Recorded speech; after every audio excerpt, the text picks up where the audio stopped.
J'espère que tout le monde va bien. Merci d'être là pour cette dernière journée du Festival Atmosphère qui a commencé déjà mardi dernier. Et puis on s'est installé, ça a commencé mardi à La Défense, et puis on s'est installé ici à Courbevoie depuis jeudi. Enfin, on était déjà présent à Belgance, donc 3 salles de cinéma avec une fréquentation record malgré les circonstances. Et on finira tout à l'heure cette journée avec le film Triomphe en avant-première, film qui sortira en fin d'année. Alors là, on est réunis pour le concours de synopsis avec une petite nouveauté cette année. L'année dernière, on avait des synopsis de long métrage, donc des scénaristes nous avaient envoyé leur synopsis de long métrage et ils étaient venus pitcher leur synopsis sur cette scène. Et bien cette année, on a rajouté une catégorie série pour ce concours. Alors, cela s'inscrit bien sûr dans une vision qu'a eu le Festival Atmosphère depuis une dizaine d'années, qu'il fallait réussir à insuffler dans la fiction et dans la narration les valeurs de tout ce qui touche à l'environnement, au développement durable et à l'écologie. Et les scénaristes qui sont sollicités pour ce concours sont également invités tout au long de l'année à participer à différents séminaires avec nous. Il y en a déjà eu un en début d'année, il y en aura encore un dans les prochaines semaines en partenariat avec l'ADEME, donc un séminaire où les artistes scénaristes sont à la rencontre de spécialistes qui font partie du carnet d'adresses, j'ai envie de dire, du Festival Atmosphère, des scientifiques, des climatologues, des collapsologues et des personnes des sciences humaines qui leur donnent des indications sur la manière de raconter leurs histoires. Alors cette année, on a reçu 66 synopsis.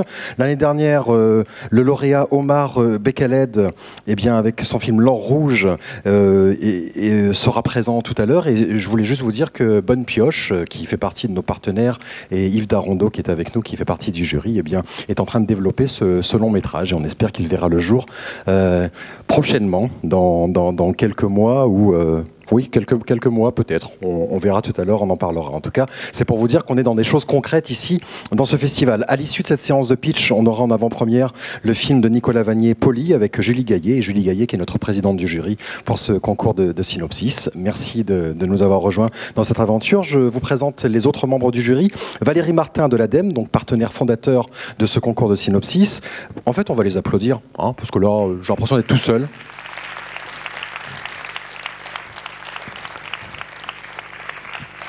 En plus, ça échauffe un petit peu, ça encourage les scénaristes qui sont derrière, et je peux vous assurer qu'ils ne sont pas en grande forme. C'est à l'idée. Ça va, Nadine? Oui. Fabien? Ça va. Oui, ça va. Ils ont l'air un peu verts, mais ça va quand même. Donc, Pauline Rocafoul, scénariste, ex-présidente de la Guilde française des scénaristes. Sophie Muller, scénariste, réalisatrice, coprésidente de Lecteurs Anonymes. Joachim de Vasselot, conseiller de programme à France 2. Yves Darondeau, producteur à Bonne Pioche. Sophie Gigon, directrice de la fiction Daytime de France 2. Et Aude Albano, productrice chez Kappa Drama. Et en ma qualité de président d'honneur du Festival Atmosphère, je représente donc le festival dans ce jury et on se réunira à l'issue de cette séance de pitch. Ça va être le moment, vous êtes prêts? Ça y est, c'est bon, on peut y aller. Donc vous allez avoir 5 minutes pour pitcher devant le public et devant le jury. Voici donc Nadine Baguet et Fabien Bosseggia pour Rebond. Et on les encourage, s'il vous plaît. Bonsoir à tous. Bonsoir à tous. Olivier est employé d'une hotline parisienne. Célibataire depuis quelques mois, il est licencié, il doit déménager.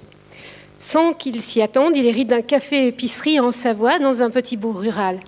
Contraint, il s'y installe en espérant repartir rapidement pour un nouvel emploi. C'est la crise. Pas d'emploi, pas de perspective, mais des rencontres qui vont bouleverser sa conscience de quarantenaire sédentaire, désinvesti, des problématiques de transition et d'environnement. Son cheminement se construit par la force des choses en prenant conscience des intérêts et visions différents au sein de la communauté. Il renoue avec d'anciens amis d'enfance, découvre une histoire familiale occultée, tisse de nouveaux liens et réside pour la première fois dans un lieu où il se sent de plus en plus chez lui. Parallèlement, les visions différentes des enjeux de développement d'une commune de 2000 habitants, située entre Lyon et Chambéry, provoquent des tensions au sein du conseil municipal. Des différends se créent autour du devenir de l'épicerie-bar de la Paix et du grand terrain qui font la propriété. Quel avenir pour cet espace? Raser et reconstruire une copropriété avec une halte garderie, au risque de créer une cité dortoir. Ou soutenir le commerce de proximité et garder ce lieu de vie ouvert? La prise de conscience d'Olivier se révèle aussi lors d'un dernier week-end à Bordeaux chez son ex-compagne, Laetitia. Se retrouver là, entouré de gens qui parlent de sujets qui ne le concernent pas, tension au travail, crédit, enfant, lui font réaliser le terme d'une vie menée jusque-là. À son retour, il se lance. L'épicerie Bar soutiendra les producteurs locaux, restera près des gens grâce à l'association avec Zoé, l'épicière itinérante, sera un lieu de petits spectacles et fera aussi du dépannage informatique. Ce synopsis à 4 mains est né pendant le confinement et a été conçu par l'imagination d'un couple séparé lors de longs échanges téléphoniques. Une fois tout bien compilé, et en accord avec ce que l'on voulait en faire, ce synopsis, nous l'avons envoyé. Et nous l'avons oublié. Et quand Marie-Lou Signolet nous a téléphoné pour nous annoncer qu'il était retenu parmi les 4 finalistes, nous sommes tombés des nues, très heureux et très troublés aussi qu'il ait continué sa vie tout seul, en dehors de nous. Mais c'est un peu la destinée de toute production. Elle ne nous appartient plus, dès lors que les yeux d'un autre s'y sont plongés. Nous avons concouru pour ne pas rompre ce lien en partie brisé. C'est un peu l'histoire d'Olivier. Oui, qui par obligation renonce à Paris et ses 2 millions d'habitants pour aller à Saint-Pierre-le-Lac et ses 2000 habitants. En quelques semaines, il s'y créera plus de liens qu'à Paris en 15 ans. En 2 mois de confinement, nous avons rêvé et créé du lien. Ce lien social, culturel, affectif, amoureux, nécessaire à toute entreprise humaine, nous l'avons nourri avec nos envies et nos frustrations aussi de ne pas être ensemble, comme d'habitude. Et si nous ne devions reconnaître qu'une seule vertu à ce confinement mortifère, c'est bien celle de nous avoir coupés de nos habitudes. Par la force des choses, Olivier se coupera de toutes ses habitudes et surtout du virtuel, principale matière de sa vie, 35 heures hebdo, d'échanges dématérialisés avec des inconnus stressés. À Saint-Pierre-le-Lac, pas de réseau, pas de clients, ni de parties de Call of Duty, jusqu'aux aurores avec des pseudos qui ne sont que des voix. À Saint-Pierre-le-Lac, les voix ont un visage, vous parlent de choses concrètes, vous offrent des légumes bio du jardin et vous font vous questionner sur des choses inconnues jusqu'alors. Les circuits courts. Pardon ? L'écologie rurale. Hein ? La permaculture. De quoi ? Les ressorts de Rebond se situent dans le cheminement, la prise de conscience d'un individu et dans la mise en situation d'un environnement pas toujours favorable.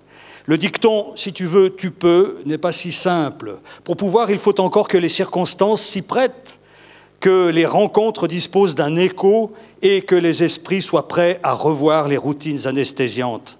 Malgré l'urgence, la résistance à l'ancien monde sont nombreuses. Rebond parle aussi de destins qui se construisent en référence à un passé, une histoire individuelle et collective, d'insoumission et d'individus qui s'engagent au service de la communauté.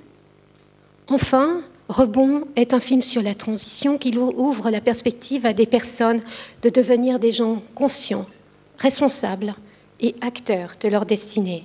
Aujourd'hui, nous rêvons de donner vie à Olivier, Zoé, Damien et tous ceux qui nous ont accompagnés pendant ces semaines. Merci. Nadine Baguet, Fabien Bosseggia, donc pour Rebond, pour ce premier long métrage. Ils ont chacun 5 minutes. C'est pour ça que j'apparais, je suis le chronomètre. Quand j'apparais, c'est qu'il reste 10 secondes, histoire de leur mettre juste le chrono dans la tête, même s'ils l'ont sous les yeux. On accueille maintenant le deuxième synopsis de long métrage sélectionné par le jury. Nous avons avec nous Amandine François, avec Au-delà des yeux.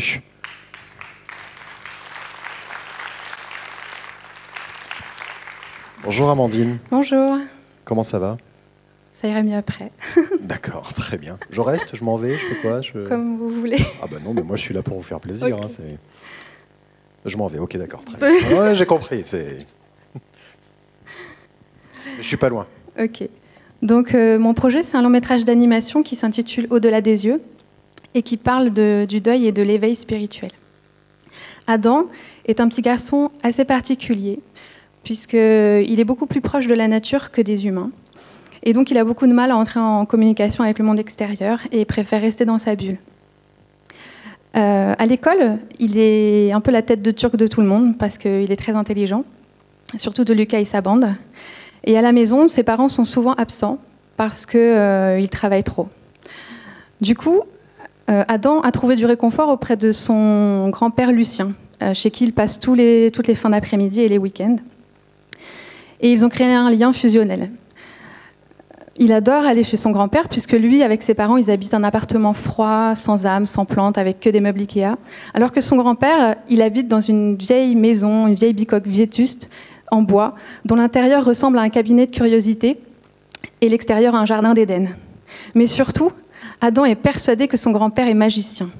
En effet, Lucien souffle sur les brûlures pour les soigner, il soigne les gens sans même les toucher, et il crée des potions avec les plantes du jardin.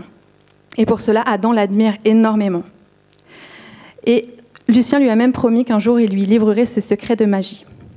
Malheureusement, une nuit, Lucien meurt d'une crise cardiaque. Adam est dévasté. Tout ce qu'il ressent, c'est ce vide immense du fait de savoir qu'il ne reverra plus jamais son grand-père. Et il est très énervé contre ses parents quand il les voit vider la maison et tous les objets magiques de son grand-père dans un vide-grenier pour pouvoir vendre la maison. Du coup, il va essayer de récupérer quelques objets fétiches de son grand-père, dont des grosses lunettes à écailles. Et un soir, alors qu'il s'est fait rouspéter par la maîtresse pour la première fois, il va ouvrir sa boîte à souvenirs et chausser les lunettes. Et là, 4 personnages fantastiques apparaissent. Il y a Amour, qui est un guide, Montana, une ange gardienne, Ornicar, un ange stagiaire qui fait que des bêtises, et Doré, une fée qui pique quand on la touche. Adam se rend compte que les lunettes lui permettent de voir l'invisible et ces personnages vont devenir ses amis. Dès lors, il n'a qu'une idée en tête, c'est retrouver son grand-père. Et donc, il va demander à tous les êtres invisibles qu'il croise s'il n'aurait pas rencontré Lucien. Malheureusement, personne ne le connaît et Lucien semble déjà loin. Et il va se rendre compte aussi par la même occasion qu'il y a des êtres invisibles auxquels il ne vaut mieux pas s'adresser et qu'il ne faut pas fréquenter.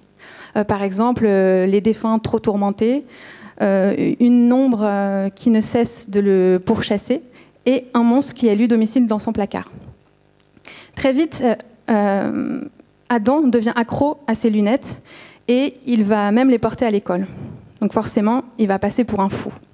Mais il y a une petite fille au caractère bien trempé qui va venir le voir et il va réussir à la convaincre que ses lunettes sont magiques en lui dévoilant... il va lui expliquer qu'il voit son chien Bernie qui est mort, qui tourne autour d'elle. Et donc bluffée, elle va le convaincre de faire une démonstration à tous les camarades de classe. Et grâce à ses lunettes magiques et au fait qu'il va dévoiler tous les petits secrets des gens, Adam devient admiré et populaire. Seulement les guides ne sont pas contents puisque Adam ne se sert plus de son cœur mais de son ego. D'autant qu'il s'est mis dans des situations rocambolesques et dangereuses parce qu'il suit toutes les bêtises d'Ornicar. Donc les guides vont décider de faire en sorte de lui confisquer les lunettes. Pendant tout ce film, Adam va donc faire un chemin sur lui et il va réussir à prendre confiance en lui et à s'apaiser intérieurement. Ce qui fait que les petits-enfants, finalement, vont réussir vont essayer d'aller vers lui, mais plus pour ses lunettes magiques, mais parce qu'ils aiment bien jouer avec lui, aux elfes et aux dragons. Seulement, il y en a un qui n'est pas content, c'est Lucas. Il est jaloux et il va finir par écraser ses lunettes. Adam est dévasté parce qu'il pense qu'il ne verra plus jamais son grand-père, mais à travers ses larmes, il se rend compte qu'il voit une lumière et qu'il entend encore les êtres invisibles.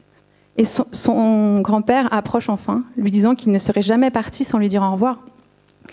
Mais Adam ne comprend pas comment ça se fait qu'il peut voir sans ses lunettes. Les guides lui expliquent alors que les lunettes ne servaient qu'à lui donner confiance et qu'il n'en a donc plus besoin, car seul un cœur pur peut voir au-delà des yeux. Et le secret de magie de son grand-père, ce que lui prend pour de la magie, c'est tout simplement l'amour. Ainsi, grâce à son éveil spirituel, Adam a pu emmener dans son sillage tous les gens qu'il a côtoyés. Et les enfants, à l'école, maintenant, ne sont plus sur leurs écrans, mais jouent dans la forêt avec leur imaginaire. Et ses parents ont même décidé de finalement déménager et emménager dans la maison de Lucien pour être au plus près de la nature, et pour lui faire le cadeau d'une petite sœur. Si j'ai choisi ce projet, c'est parce que pour moi, l'éveil spirituel est la première pierre de l'édifice du changement. Sans prise de conscience, il n'y a pas de changement, et pour une prise de conscience, il faut un éveil. Et je terminerai par citer Gandhi. Il faut commencer par incarner le changement en soi pour qu'il rayonne à l'extérieur. Voilà. Merci. Ça s'est bien passé, Amandine? Oui. Oui, c'était sympa. Ça va. Elle était bien. Ben voilà. Comme quoi. Merci, merci Amandine. Merci. Amandine François, donc avec Au-delà des yeux. Non, je dis ça parce qu'en fin de compte, elle était un peu flippée, donc on lui a parlé avant pour lui dire que ça allait bien se passer. Voilà. On a fait un peu les nounous et voilà, ça s'est bien passé. Alors, on continue avec Camille Dumouchel et Raphaël Daniel, un autre long métrage, Yvan et les arbres. Bonjour. Bonjour. La scène est à vous. Bonjour. Alors tout d'abord, j'aimerais simplement vous dire qu'on est très heureux de pitcher aujourd'hui devant vous, bien sûr devant le jury, mais aussi devant un public familial, et ça, c'est pas commun. Et justement parce que Yvan et les arbres, c'est l'histoire d'une famille. Mais c'est avant tout l'histoire d'Yvan. Yvan, c'est quelqu'un qui a réussi sa vie, quelqu'un qui a gravi les échelons un à un, et qui est arrivé à un moment de sa vie qu'il trouve parfait. Il est directeur d'un centre commercial, et grâce à ça, il a pu s'acheter une magnifique maison avec une piscine et le jardin qui vont de pair, dans un lotissement propre. Et surtout, grâce à ça, il peut couvrir de cadeaux sa famille qu'il aime tant. Non, tout est parfait dans la vie d'Yvan, jusqu'à cette nuit-là. Non, alors, une seconde. Tout n'est pas si parfait, parce que ce qu'Yvan ne voit pas, c'est que sa femme, Pénélope, elle est au bord du burn-out, elle est surmenée au travail, vraiment au bord de l'implosion. Et puis, il y a la fille aînée, Fanny, avec ses parents en ce moment, c'est hyper tendu. Oui, une crise d'adolescence, ça va passer. En tout cas, selon Yvan, ça va passer. Non. C'est plus profond que ça, en réalité. C'est que Fanny, elle ne supporte plus ses parents. Elle ne supporte plus qu'ils lui disent ce qu'elle doit être, ce qu'elle doit faire. Ah, pardon, ça marche. Et voilà. Et surtout que pour elle, ses parents, c'est vraiment pas des modèles. Et puis, il y a Gabriel, le petit dernier, qui a 6 ans. Et Gabriel, il a toujours été très imaginatif, mais depuis quelque temps, il a tendance à se renfermer de plus en plus dans son univers à lui. Bon. Bref, tout va pour le mieux dans la vie d'Yvan, en tout cas selon lui. Jusqu'à cette nuit-là. Alors une terrible tempête s'abat sur le pays, des pluies diluviennes, des vents violents. Alors pendant qu'Yvan est en train de barricader la maison, il se passe des choses étranges dehors, comme si dans la terre, les racines se mettaient à bouger. Et le lendemain matin... Alors là, si ça vous dit, j'aimerais faire un petit exercice. Vous n'êtes pas obligé, mais si ça vous dit, fermez les yeux et imaginez. Le lendemain matin, comme tous les jours, vous vous réveillez. Mais ce matin-là, le réveil n'a pas sonné. D'ailleurs, il ne fonctionne plus. L'électricité est coupée, les volets sont bloqués. Alors avec hâte, vous allez ouvrir la porte d'entrée. Et là, à la place du paysage habituel, vous découvrez des arbres. Des arbres à perte de vue. Une forêt a poussé dans la nuit et recouvre tout le pays.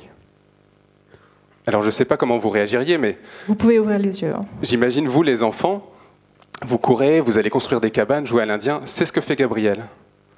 Mais vous les adultes, vous êtes quand même beaucoup plus pragmatiques, j'imagine. Vous vous dites, qu'est-ce qu'on va manger, comment on va subvenir à nos besoins. Vous pensez à la farine, au papier toilette, enfin, je ne vous fais pas de dessin. Il y a du vécu.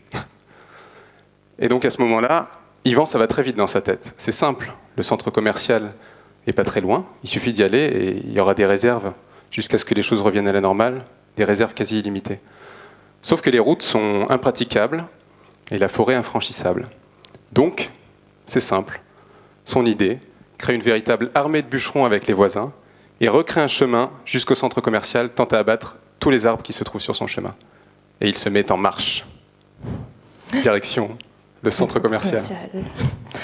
Et donc pendant ce temps, Pénélope, elle se retrouve avec un rôle un peu ingrat. Elle est confinée à la maison à s'occuper des enfants. Elle est un peu révoltée de cette place qu'on lui donne, mais en même temps, il pourrait y avoir des rôdeurs et c'est plus prudent de s'organiser comme ça.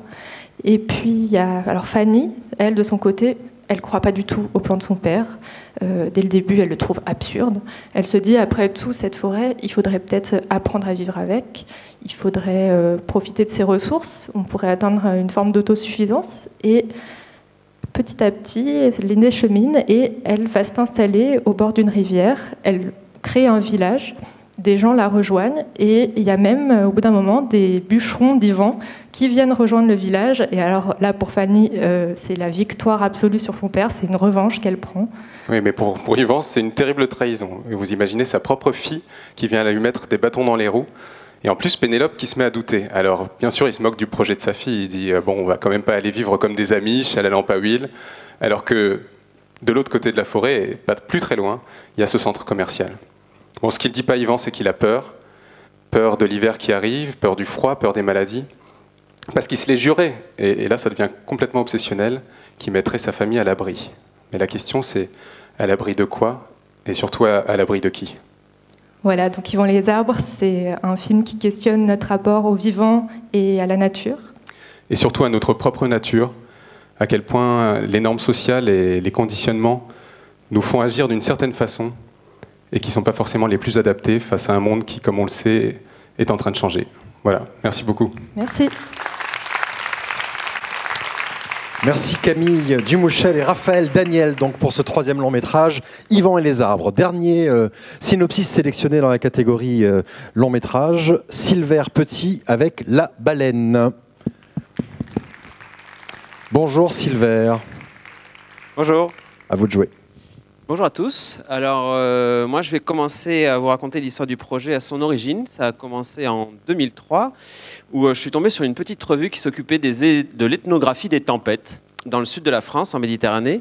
Et il y avait un petit article avec quelques lignes qui racontaient que, après une énorme tempête, il y avait eu, la mer avait déposé sur la plage un rorqual commun, c'est-à-dire une baleine de 20 mètres et 40 tonnes.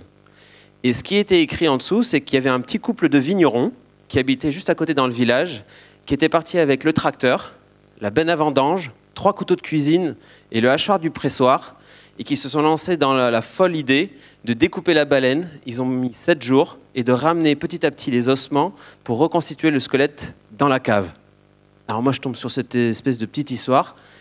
Ça réveille quelque chose en moi de mon enfance quand j'étais gamin et que j'allais à l'école, et que sur le bord de la route, je ramassais les couleuvres écrasées, je ramassais les genettes pour reconstituer leur squelette, les nids d'oiseaux, etc. J'avais une espèce de petit muséum d'histoire naturelle dans ma chambre, et je me dis, il y a un gars quand même, il fait exactement le même geste que ce que je faisais quand j'étais enfant, sauf que lui, il a ramené un truc, ça fait quand même 20 mètres. Alors je vais voir, parce que c'était pas très très loin de chez moi, et je tombe sur un monsieur qui a un accent à couper au couteau, qui connaît extrêmement bien toute sa vigne avec les micro-organismes, avec la géologie, tous les insectes qui habitent autour de chez lui. C'est une espèce de naturaliste un peu à 18e siècle. Et quand je rentre dans la cave et que je découvre la baleine qui est remontée au milieu de cuves, d'un seul coup, évidemment, il y a tout un héritage culturel de récits qu'on connaît tous, qui sont Jonas, Moby Dick et Pinocchio, qui me sautent à la figure. Et là, comme je suis naturaliste moi aussi, je lui pose la grande question qui est comment est-ce que vous avez fait pour nettoyer ces ossements, puisque je sais que les os sont très gros, qu'il y a de la matière organique à l'intérieur. Et là, il m'amène à côté des vignes où il y avait un marécage, et il me dit, voilà, on a proposé en fait aux micro-organismes, c'est-à-dire au plancton et aux bactéries, de nettoyer le squelette pour nous. D'un seul coup, je me suis dit, là, il y a une grande histoire. Une histoire d'une fiction, quelque chose qui peut parler à notre époque et qui est en réalité en train de parler de notre rapport au vivant et à la mort, à la question de la régénérescence, à la question du cycle de la vie. Et du coup, d'un seul coup, la fiction se lance. J'imagine un personnage qui serait donc du coup une espèce de personne comme j'aime bien, comme Jim Harrison, l'écrivain, ou un peu Michel Simon, une espèce de fada, un misanthrope qui vivrait à l'écart du village et qui vit avec une chouette qui s'appelle Blanche, avec Lazare, une corneille, des tortues, qui complètement, j'imagine, une espèce de film interespèce où on sortirait comme ça des dichotomies où d'un côté il y a le documentaire animalier et de l'autre il y a la fiction humaine où quand on va voir des fictions c'est 99% pour les humains quoi. Et c'est parti, il y a ce déluge qui se lance, qui fait référence un petit peu à nos héritages à la fois du côté de la Bible et à la fois du côté de ce qui est en train de se passer aujourd'hui avec le réchauffement climatique. Et ce déluge dévaste tout le village. On se retrouve avec des coulées de boue, on a des chevaux qui se retrouvent dans les bars, on a des gens qui sont en train de racler toute la rue. Mais sauf que sur la plage, il y a cette baleine qui s'est déposée. Et les autorités annoncent qu'en fait, elle est porteuse de maladies, qu'il ne faut surtout pas l'approcher et qu'il est prévu de la dynamiter au large. Ça, pour Jean, pour le personnage, c'est inconcevable. Lui, il veut absolument sauver cette merveille. Donc il se lance comme ça, il récupère ses couteaux, son hachoir, sa benne à vendange et il s'en va. Et il va passer comme ça 2 jours comme de nuit, pendant 7 jours, devant la mairie, l'église, l'école, avec un chargement de vertèbres, de côtes et avec un espèce de ruissellement derrière lui de sang et de graisse de la baleine qui laisse derrière lui dans tout le village. Ça va faire monter comme ça une espèce de gronde et de peur dans tout le village. Sauf que le problème qu'il y a Jean, c'est que lui, il est malade. Il est vigneron. On est dans les années 80, il ne sait pas ce qui lui arrive, mais il saigne du nez, il pisse rouge, c'est pas top. Il ne va pas réussir à aller jusqu'au bout de l'aventure. Mais ce qui se passe, c'est que dans le village, il y a une femme qui s'appelle Ariane, qui est l'instit du village, la maîtresse du village, et qui en fait est son ex-femme, qui s'était enfuie du mas parce que lui était complètement barge, qui n'en pouvait plus de cet homme, de vivre avec lui. Et en le voyant faire ce geste, elle retrouve le geste de l'homme qu'elle avait rencontré quand ils étaient jeunes, qui avait cette espèce de poésie et cette folie. Et c'est elle qui va finir le film, qui va finir l'histoire, mais elle d'une manière collective. Elle va embarquer les enfants avec elle, qui eux sont fascinés par cette histoire, et le reste du village. Et c'est un film qui finit en collectif. Voilà. Leur gros problème à eux, c'est de savoir comment est-ce qu'on va nettoyer évidemment ces ossements. Ils ne savent pas, eux, en tant que personnages, comment se débrouiller avec cette histoire-là. Et il est possible que ce soit Lazare, la corneille, qui est dans les parages, qui, elle, est très intéressée par les asticots et les vers, qui a peut-être une solution. Donc je vous laisserai découvrir ça, je l'espère, peut-être dans 2-3 ans, quand le film existera, et qu'on pourra aller voir des films sans des masques. Merci beaucoup.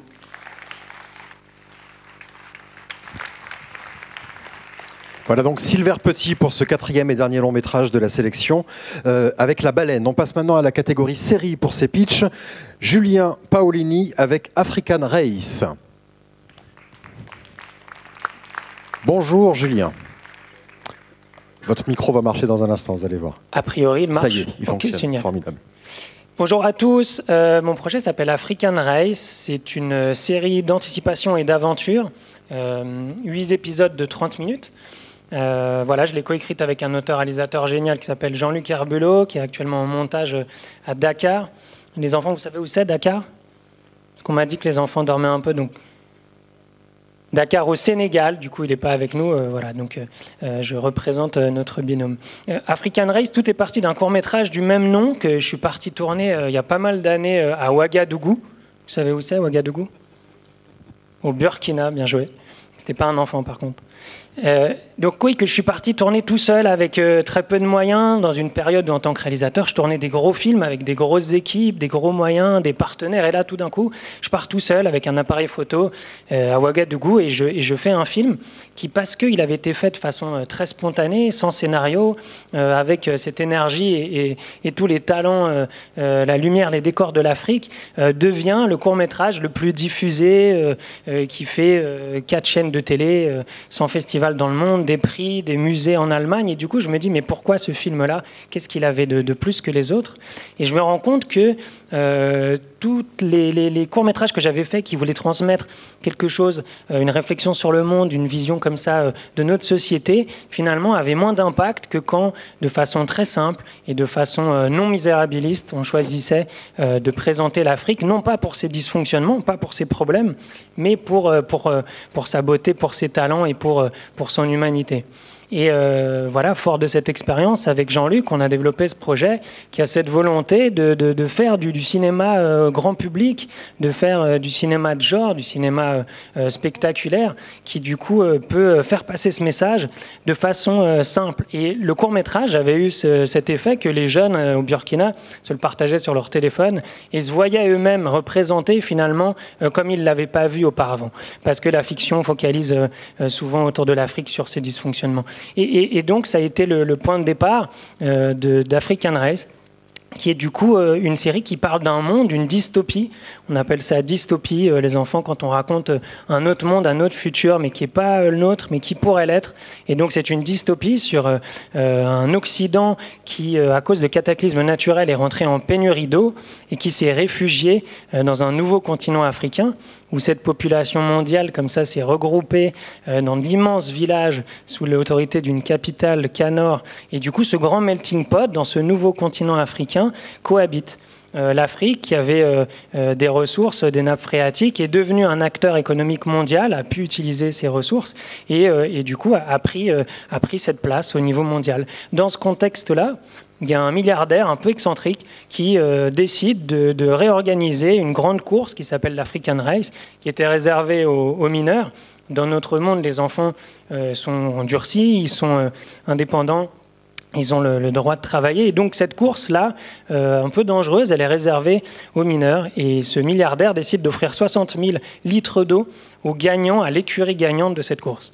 Nous, on se focalise sur l'écurie de l'Arche, qui est une écurie historique de l'African Race, menée par sa fondatrice Noah, une Australienne un peu idéaliste, Mallory, son recruteur, qui vient de repérer Elias, un jeune champion de vitesse qu'elle vient de recruter, et Lily, un petit mécanicien prodige qui est vraiment l'as de la récup et de la bidouille. Cette écurie, portée par ces adolescents, va du coup se lancer dans cette énorme aventure, cette course dangereuse et vraiment l'aventure de leur vie et atteindre vraiment leurs rêves dans un contexte mondial très particulier, difficile, une réalité comme ça adulte qui les dépasse complètement. Voilà, et ça c'était parti de cet impact de la Chine-Afrique au Burkina et du coup de la technologie low-cost qui venait changer les usages en Afrique. Et donc comme ça de petites choses que j'avais cru voir et qu'on a développées aujourd'hui dans cette vision globale de ce nouveau continent africain qui est une gentille utopie qu'on a envie de mettre à l'écran. Et avec Jean-Luc, l'idée c'était de réunir vraiment deux points de vue. Moi, avec mon amour de l'Afrique, j'y étais en tout et pour tout 4 ou 5 fois dans ma vie. J'avais pas la vision suffisamment large pour pouvoir en parler totalement. Donc moi, avec ma vision occidentale, lui avec sa vision africaine, Jean-Luc est congolais, et on a réuni ces deux visions pour ce melting pot-là, ce projet qui, pour moi, aujourd'hui, peut trouver une place, une utilité dans une société qui est de plus en plus divisée, où on nous pousse à nous affronter, à frontalement nous opposer, et où, on l'a vu récemment, on connaît un petit exode comme ça rural, on quitte les villes, on retrouve une place dans nos vies pour la nature, et donc on se positionne différemment sur notre environnement, ce qui est beaucoup plus immédiat en Afrique et que le projet met en avant. Voilà. Merci beaucoup. Merci Julien. Julien Paolini avec African Race, deuxième série, OK Boomers avec Elsa Manet, Héloïse Lepriol et Marie-Sophie Gandhi. Les voici. Sous vos applaudissements nourris. Bonjour. Bonjour. Alors, bonjour à toutes et à tous. Donc, nous sommes Héloïse, Elsa et Marie-Sophie. Et on vous présente aujourd'hui la série comique 8 x 20 minutes qui s'appelle OK Boomers. Alors déjà, il faut vous dire que nous, on est assez écolo avant d'avoir écrit cette série. Quand on allait chez Starbucks, on prenait toujours l'option mocha équitable. On coupait l'eau quand on se brossait les dents, en pensant à tous les dauphins qu'on était en train de sauver. Et puis, il y a eu les forêts qui ont commencé à flamber de partout. Il y a eu aussi des rumeurs de ce permafrost en train de fondre, libérant des virus datant du Jurassique et causant l'apocalypse zombie. Ouais. Et là, il y a eu aussi nos potes ingénieurs qui se sont tous mis à nous dire un à un « Ah, en fait, moi, j'ai envie d'aller dans le Jura pour faire du fromage de chèvre. » Et puis, il y a eu le Covid et le confinement. Et là, on a eu le temps de lire des trucs assez vénères, du genre « Comment tout peut s'effondrer ? Pourquoi tout va s'effondrer ? Comment survivre à l'effondrement économique, manuel pratique ?» C'est là qu'est venue l'angoisse. Oui. Est-ce que vous aussi, vous vous demandez si votre mode de vie a du sens ? Si c'est le bon moment pour faire un enfant ? Enfin, bon. Ou si c'est... Oui, j'avais pas pensé à l'audience. Ou si c'est le moment d'acheter cet appartement si beau dans une ville pittoresque, mais au potentiel inondable. Est-ce que vous aussi, vous avez du mal à vous endormir malgré avoir fumé votre pétard du soir ? Mauvaise nouvelle, vous êtes peut-être éco-anxieux. Alors, OK Boomer, c'est quoi ? OK Boomer, c'est l'histoire de 3 jeunes femmes qui se rencontrent dans une thérapie pour éco-anxieux. Elles y pratiquent le yoga, font de la calinothérapie, ça leur fait du bien. Sauf qu'un jour, elles apprennent qu'un immense projet de surf park va s'installer près de chez elles et détruire une forêt environnante. Là, pour elle, c'est pas possible, c'est la goutte d'eau qui fait déborder le vase, et elle se dit, on arrête l'immobilisme, c'est le moment d'agir place au sabotage, on va tout faire péter. Alors ces 3 meufs, c'est qui? Déjà, c'est 3 nanas que rien, mais alors rien du tout ne prédestinait à être saboteuses de surf park. Déjà, on a Gabrielle. Gabrielle, c'est la première de la classe. Elle a que 23 ans, elle a déjà fini l'ENA, parce qu'elle veut faire présidente de la République pour sauver la planète. Mais elle s'est résignée, et aujourd'hui, elle travaille dans la banque d'investissement de son grand-père. Ensuite, on a Jim. Jim, c'est la meuf parfaite. La meuf ultra sapée, elle fait sa lessive, son shampoing bio le week-end avec son mec. À 23 ans, elle est en CDI dans une boîte de conseil en développement durable aux entreprises. Le problème, c'est que Jim s'est vite rendu compte qu'elle faisait beaucoup de greenwashing et donc pas si parfaite que ça, la Queen Jim. Ouais, notre 3e personnage, c'est Nina. Nina, c'est la militante radicale du groupe. La nana qui, adolescente, elle allait s'enchaîner aux centrales nucléaires et qui passait tous ses week-ends en garde à vue. Bon, entre-temps, Nina, elle s'est détendue et elle a monté un projet social génial, un EHPAD avec ses potes activistes. Pas un EHPAD comme on en a l'idée, hein, un EHPAD type maison du bonheur. Donc c'est un endroit génial. Sauf que le problème, cet endroit, il est où? Il est là où doit se placer le surf park. Non, mais en fait, il n'y aura pas de surf park. Nina ne peut pas perdre et son job et ses petits vieux. Et en plus, pourquoi? Pour la plus grande vague artificielle d'Europe? Non. Non, alors les 3 filles, elles vont foncer. Mais vraiment, tête baissée, poing levé. Et dans leur élan, elles vont oublier un truc. C'est que l'union fait la force. Jim, c'est Gandhi et la non-violence. Nina, c'est plutôt la méthode Pussy Riot. Et Gabrielle, Gabrielle, c'est Ségolène Royal. Alors forcément, ça va clasher. Oui, surtout qu'elles ont un autre problème, ces 3 jeunes femmes. C'est le vieux monde, sa transition douce et son sexisme. Parce que quand elles montrent les dents, on leur dit qu'elles ont un joli petit sourire. Alors pour empêcher ce projet de surf park, elles vont voler des grenouilles protégées, monter une ZAD et infiltrer l'équipe masculine du chantier. Tout ça en réglant les petits problèmes de la vie quotidienne. Est-ce que je me fais ligaturer les trompes? Putain, j'en peux plus, faut que je gère l'épidémie de MST qu'il y a dans l'EHPAD. Il est où mon clitoris? Bon, vous l'aurez compris, si on a voulu raconter l'histoire de ces 3 jeunes femmes, c'est pour parler de nous, de vous, et des challenges qui vont bientôt nous arriver dessus, avec le réchauffement climatique et tout ce qui va avec. On a voulu parler de 3 jeunes, donc, qui décident d'arrêter l'immobilisme, tout simplement, et de prendre les armes et d'agir.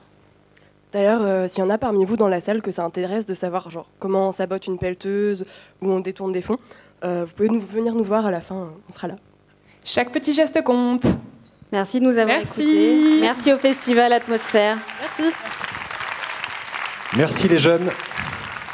OK Boomers, donc c'était projet de Elsa Manet, Héloïse Lepriol et Marie-Sophie Gandhi. On continue avec le 3e projet série sélectionné. Il s'agit de Nicolas Kettel avec Chronos.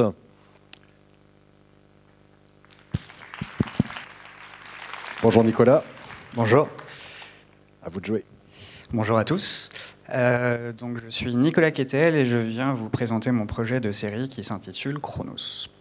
Alors Chronos est une série, un thriller d'anticipation qu'on pourrait qualifier de politique. La politique, c'est la conception de la société et c'est précisément le cœur du sujet ici. L'histoire débute dans un futur proche. Un personnage se voit offrir l'opportunité de réécrire le cours de l'histoire, de refaçonner la société à travers un voyage temporel et il décide de se servir de ce pouvoir qui lui est donné pour entreprendre un voyage qui vise à améliorer l'état de la société dans laquelle il évolue en vue d'offrir une meilleure planète, un meilleur environnement pour sa famille. Donc l'environnement dans lequel il évolue, c'est la France des années 2050. C'est une France qui est notamment affaiblie par les catastrophes écologiques. Il y a régulièrement des vagues de chaleur, des températures à plus de 55 degrés. Et les personnages la population, est également obligée de porter régulièrement des masques respiratoires, non pas pour des raisons de Covid comme vous ici ce soir, mais en raison de pics de pollution qui sont récurrents. Et c'est également une France qui est gangrénée par des tensions raciales, et on apprend qu'il y a eu une montée du nationalisme, comme c'est déjà le cas dans plusieurs pays, y compris en France malheureusement. Et donc voilà, on apprend que la population est un peu divisée ethniquement. Et à travers ces 2 thèmes, l'écologie et les questions raciales, le vivre ensemble, la série parle plus globalement de la société en général, celle dans laquelle on vit et celle qu'on voudrait plutôt construire à la place. Et l'objectif du personnage, c'est d'éveiller les consciences de la population du passé en servant de preuves humaines, concrètes, irréfutables de ce qui nous attend dans le futur. Parce qu'il estime, à juste titre, que le problème majeur auquel doit faire face l'écologie aujourd'hui, c'est le scepticisme. C'est les gens qui pensent que les questions justement écologiques sont des projections hypothétiques et qu'il n'y a pas forcément d'urgence. Voilà, donc lui, il veut vraiment agir en tant que preuve réelle de ce qui nous attend.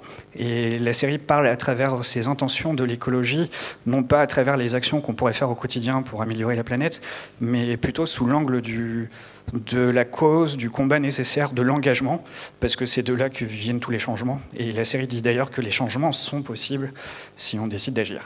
Voilà, ça c'est pour le volet thématique. Pour en revenir plus concrètement à l'histoire, donc le personnage entreprend un voyage temporel et il décide de se faire accompagner pour cela d'un homme de main qui est censé le protéger.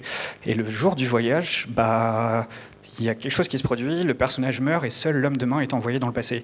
L'homme de main qui est en réalité du coup le héros de la série, et il se retrouve d'un coup investi d'une mission dont il ignore presque tout. Il se retrouve à devoir porter lui-même la responsabilité du monde de demain sur ses épaules, et ça c'est véritablement le point de départ de la série. Je vais un peu vite parce que j'ai beaucoup de choses à dire malheureusement.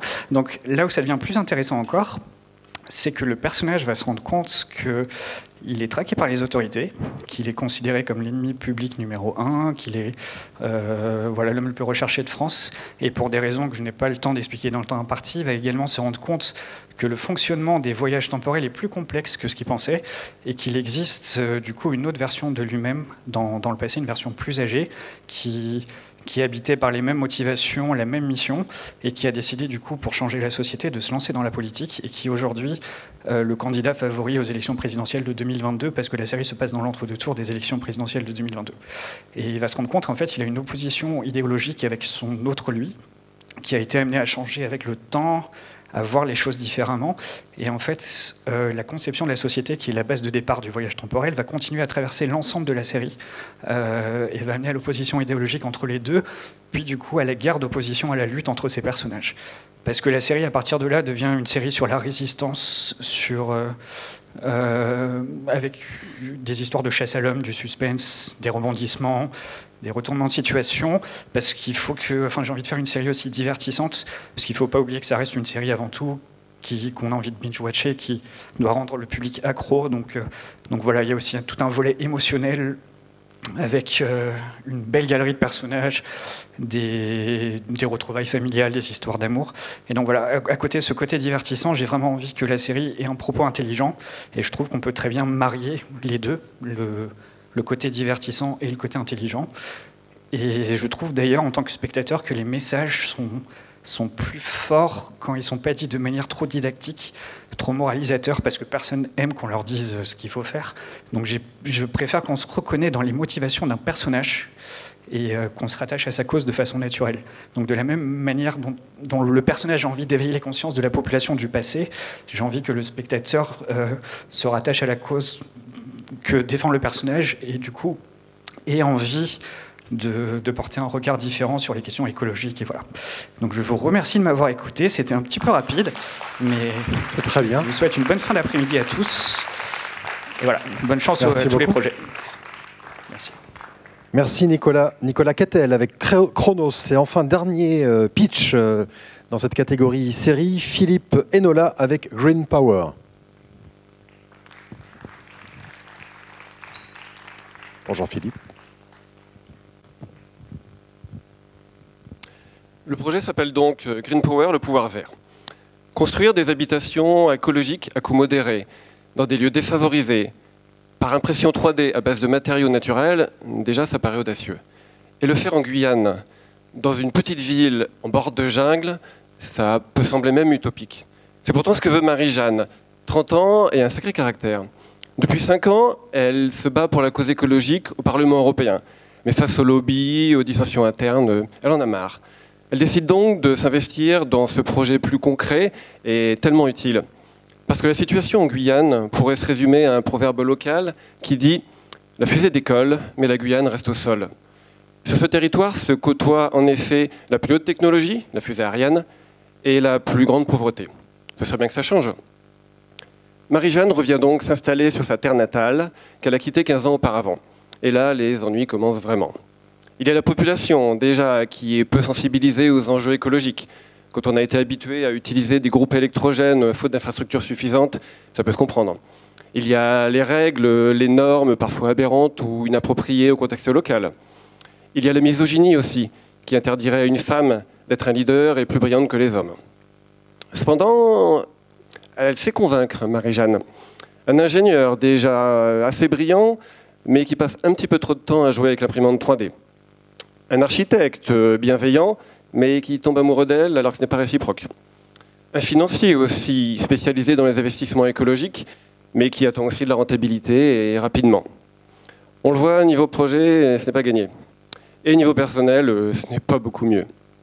En revenant dans la ville de son enfance, elle retrouve sa mère, Lisiane, avec qui les relations sont à fleur de peau et rapidement urticantes. D'autant que Marie-Jeanne amène une fillette de 10 ans, adoptée 1 an plus tôt et que Lisiane n'a jamais vue.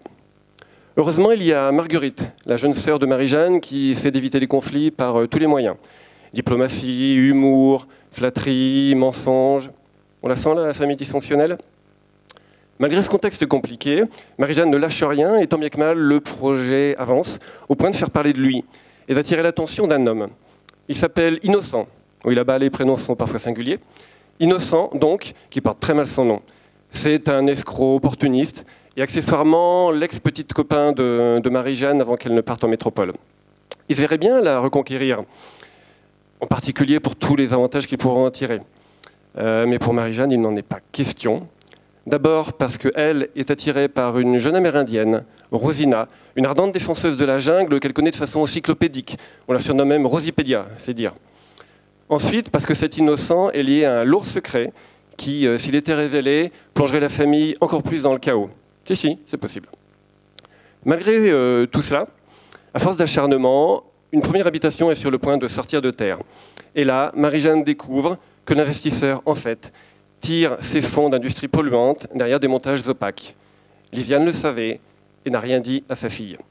Là, pour Marie-Jeanne, c'en est trop. Elle ne veut plus être dépendante des autres. Elle veut prendre le pouvoir pour ne plus subir. Et cela passe dans un premier temps par une candidature aux élections municipales. Ah oui, la maire en place, c'est Lisiane. Et le terrain sur lequel le projet doit s'implanter appartient à la ville. Green Power, c'est une comédie feuilletonnante avec de nombreux obstacles et rebondissements, ancrée sur de véritables enjeux sociaux, environnementaux et humains, qui présente aussi un projet technologique innovant, ambitieux mais pas illusoire, il pourrait être réel, le tout porté par un récit qui donne à sourire, à espérer et à changer de regard, à changer aussi la représentation de populations et de territoires d'outre-mer qui sont souvent mal connus, en s'éloignant des clichés, en étant juste et vrai. Et tout cela porté par des personnages majoritairement féminins qui ne sont pas des stéréotypes, des femmes qui n'ont pas besoin d'hommes pour exister, pour se battre pour les causes auxquelles elles croient, quitte à bousculer, à casser les codes et à prendre le pouvoir vert. Merci de votre écoute. Merci beaucoup. Philippe Enola avec Green Power. Voilà donc pour les 8 pitchs de ce concours de synopsis, donc série et long métrage. J'ai oublié de préciser quand même que le concours de synopsis de série, qui est une nouveauté de cette année, est fait en partenariat avec le CNC et que le lauréat remportera une bourse d'écriture avec les CNC Talents. Alors, on va se retirer avec le jury pour délibérer. Résultat des 2 lauréats, donc tout à l'heure à 19h avant le film Un triomphe pour la soirée de clôture. Et tout de suite, je vais inviter Yves Darondeau, producteur de Bonne Pioche, et Julie Gaillet, qui est comédienne, également productrice, mais là, en l'occurrence, c'est la comédienne qu'on invite à nous rejoindre, puisqu'elle est à l'affiche du film de Nicolas Vanier que l'on va voir maintenant, Polly, et donc Yves Darondeau a produit ce film, et Julie Gaillet, qui est également, comme je vous le disais, la directrice, la présidente du jury de ce concours de synopsis. Alors, on vous remet un micro. Voilà. Venez donc me rejoindre. Bonjour. Donc évidemment, on a une programmation cinéma ici très hétéroclite, puisqu'on a des documentaires très engagés et puis des grands films familiaux qu'on aime diffuser le dimanche après-midi. Nicolas Vanier est un habitué de ce festival. On a vu nombreux de ses films ici, et donc je vous laisse présenter Polly. On va être rapide parce que les enfants, vous avez été bravo d'avoir écouté tous ces pitchs, c'était passionnant. Et donc le film, qui est le producteur à côté de moi qui l'a produit, on a travaillé ensemble. C'est Yves qui m'a présenté Nicolas Vanier. On a fait ensemble c'est quoi cette famille, c'est quoi cette mamie. Et en ce moment on tourne c'est quoi ce papy que Yves produit aussi. Et j'ai rencontré Nicolas Vanier. Nicolas Vanier qui fait plutôt du cinéma, vous allez voir, dans des paysages magnifiques avec des animaux, et qui m'avait bouleversée avec Donne-moi des ailes, a décidé d'adapter après Belle et Sébastien, Polly, une série de quand on était tout petit. Quand moi j'étais petite, c'était en noir et blanc. Il y avait une seule chaîne de télévision, il y en avait deux à l'époque. Et cette série, c'était un petit garçon. Et là, il l'a transformé en une petite fille qui est ma fille. Moi, je joue la maman. Et on est parti dans cette aventure, donc pas du tout à la neige, mais dans les Cévennes. Et il y a eu un pic de chaleur, puisque vous parliez de ça pendant les pitchs, mais il y a eu un pic de chaleur pendant le tournage. Il faisait 46 degrés à Montclus, dans les Cévennes. Et ce tournage a été merveilleux avec le poney. On a tous fini dans la rivière, donc vous verrez le film. Je le dis aux enfants, ça s'est très très bien fini dans la rivière et on a tous nagé, voilà, avec cette chaleur. Ça a été une merveilleuse aventure et je te remercie, Yves, de m'avoir offert ce très beau rôle de maman. Voilà. Bonne projection à tous. Merci Julie, bonjour à tous. Vous allez découvrir aux côtés de Julie Gaillet, Patrick Timsit et François Cluzet la jeune Elisa de Lambert, qui est une jeune fille de 11 ans, qui interprète donc Cécile, en hommage à Cécile Aubry, puisque c'est donc l'adaptation d'un roman des années 60 de Cécile Aubry, qui s'appelait Polly. Et voilà, donc c'est le nouveau film de Nicolas Vanier qui sort le 21 octobre. Voilà, vous connaissez le parcours de Nicolas, qui évidemment s'intéresse toujours au rapport de l'homme à la nature. Là, c'est l'histoire de cette jeune fille qui va s'intéresser à cet animal un peu maltraité et qui va partir à l'aventure avec lui. Je vous laisse découvrir le film. C'est un beau voyage dans les Cévennes et pour les plus anciens, c'est un beau voyage en enfance. Et je vous souhaite une belle projection. Merci beaucoup. Merci. Je vais juste dire un petit mot quand même, parce que ça, tu peux pas le dire, Yves, mais j'ai découvert grâce à Yves les tournages éco-responsables. Ça, c'est Nicolas qui le fait depuis un moment, Vanier aussi, mais Yves, il est très sensible et donc ils le font aussi pour C'est quoi ce papy en ce moment. Et c'est-à-dire que tous les chefs de poste réfléchissent à comment être moins polluants.